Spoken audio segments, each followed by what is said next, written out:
اکبر S Babar صاحب، ادھر جو ہمارے وکیل یہاں پہ بیٹھے ہوئے جو تحریک انصاف کو ریپرزینٹ کر رہے ہیں، انہوں نے کہا کہ جی جورسڈکشن کا جو مسئلہ تھا اور انہوں نے جو ایکس پارٹے جو آرڈر دیا ہے وہ تو غلط دیا ہے، اس لیے چونکہ الیکشن کمیشن کو تو سنا گیا تھا، اور اگر الیکشن کمیشن نہیں آتی تو وہ تو ان کا قصور نہیں ہے، پھر بھی جو وفاق ہے انہوں نے اپنا نمائندہ بھیج دیا تھا، تو وہ اس کو جو ہے پشاور ہائی کورٹ کا جو آج کا آرڈر ہے اس کو ایک طریقے سے وہ چیلنج کر رہے ہیں. آپ اس کو کیسے دیکھتے ہیں؟ جی بسم اللہ الرحمن الرحیم. دیکھیے جو پہلا آرڈر تھا اس وقت الیکشن کمیشن کے وہاں پہ کوئی نمائندہ نہیں تھا، نہ ان کو ریپرزنٹیشن ہوئی، نہ ان کو موقع ملا آرگو کرنے کا. اور آج کا بھی جو فیصلہ ہے وہ بھی پشاور ہائی مگر وہ کورٹ کہہ کا رہے ہی ہیں ہے. کہ وفاق کا نمائندہ تو تھا نا. جی لیکن الیکشن کمیشن کا جو موقف ہے ظاہر ہے وہ بہتر بتا سکتے ہیں، لیکن ان کا موقف یہ تھا کہ یہ ایشو جو ہے یہ فیڈرل گورنمنٹ کا نہیں ہے، نہ ہی کوئی پروونشل گورنمنٹ کا ہے، یہ ایک اٹانومس کانسٹیٹیوشنل باڈی ہے جس کا نام الیکشن کمیشن آف پاکستان ہے. تو کوئی فیڈرل گورنمنٹ کا جو ہے وہ اس الیکشن کمیشن کی نمائندگی نہیں کر سکتا. بہرکیف یہ تمام باتیں ہو چکی ہیں، ہمیں آگے کے دیکھنا چاہیے کہ آگے جس طرح آپ نے سوال کیا کہ آگے کیا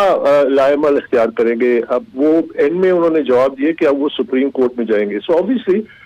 سپریم کورٹ میں کیونکہ 9 تاریخ کو double bench Peshawar high court میں یہ کیس لگا ہوا تھا، آلدو ہمیں ابھی تک اس کی وہ ملی نہیں ہے، ہمیں نوٹس نہیں ہوا سر، آلدو ہم اس میں رسپونڈنٹس میں شامل ہیں. لیکن اب چونکہ یہ سپریم کورٹ میں جائیں گے تو ظاہر ہے پھر سپریم کورٹ میں ہم بھی وہاں پہ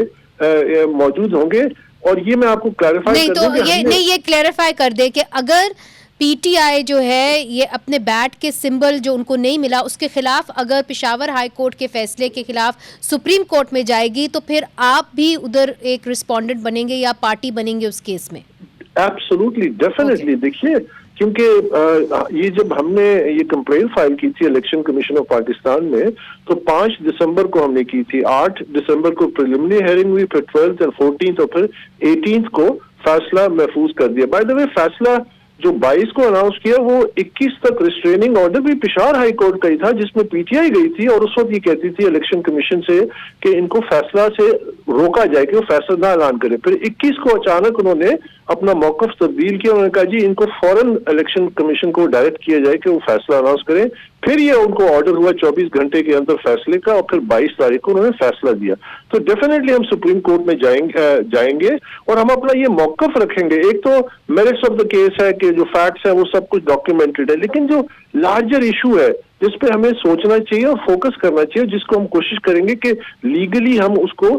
فوکس کریں کہ یہ ایک کانسٹیٹیوشنلی الیکشن ایکٹ 2017 اور جو پی ٹی آئی کا کانسٹیٹیوشن اس کے تحت یہ حق ہے پی ٹی آئی کے ممبرز کا کہ وہ اپنی قیادت کا انتخاب کر سکیں. مگر یہ جو سوال آج پوچھا گیا پی ٹی آئی کے وکلا کی طرف سے، انہوں نے یہ کہا اور یہ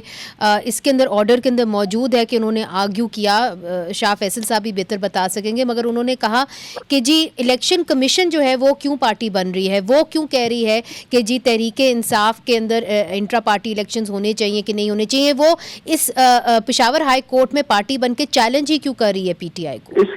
اس لیے کہ یہ کیونکہ they should be seen to be independent, the election commission of Pakistan. They are independent، لیکن دیکھیے یہ فیصلہ الیکشن کمیشن آف پاکستان کا تھا. اب الیکشن کمیشن آف پاکستان ایک اٹانومس کانسٹیٹیوشنل باڈی ہے، اس کی جو کریڈیبلٹی ہے وہ ایٹ اسٹیک ہو جاتی ہے کہ جو ان کا فیصلہ ہے اس کو وہ ڈیفینڈ نہ کرے. یہ ظاہر ہے ان کی ذمہ داری ہے کہ وہ اسے ڈیفینڈ کرے کہ انہوں نے کن لیگل گراؤنڈز پہ کن بیسس پہ یہ فیصلہ کیا. تو یہ اس میں کوئی ایسا پریجوڈس نہیں ہے کہ وہ اس کے لیے میدان میں آئے کہ جی ظاہر ہے ایک بڑا امپورٹنٹ ڈیسیجن تھا جس میں، اور یہ بائی دا وے یہ کو اچانک تو نہیں ہوا، 1.5-2 سال سے یہ پروسیس چل رہا تھا. پہلا فیصلہ ہے 23 نومبر کو جس میں لاسٹ ان کو 20 days کی ایک اپرچونٹی دی گئی کہ آپ ٹرانسپیرنٹ انٹرا پارٹی الیکشن کرائیں. انہوں نے کرایا انٹرا پارٹی الیکشنز. وہ الیکشنز تو اگر آپ اس کو کہتے ہیں تو پھر الیکشنز کا نام ہی وہ تو مس نومر ہو جائے گا، کیونکہ اگر ایک کمپیوٹر میں بیٹھ کے دفتر ایک کمرے کے اندر سارے ریزلٹس مرتب کیے جائیں اور 2 درجن لوگوں کو پشاور میں اکٹھا کر کے ایک لوکیشن بھی نہ بتائی جائے، وہاں پہ وہ نعرے لگائے جائیں کہ قبول ہے قبول ہے.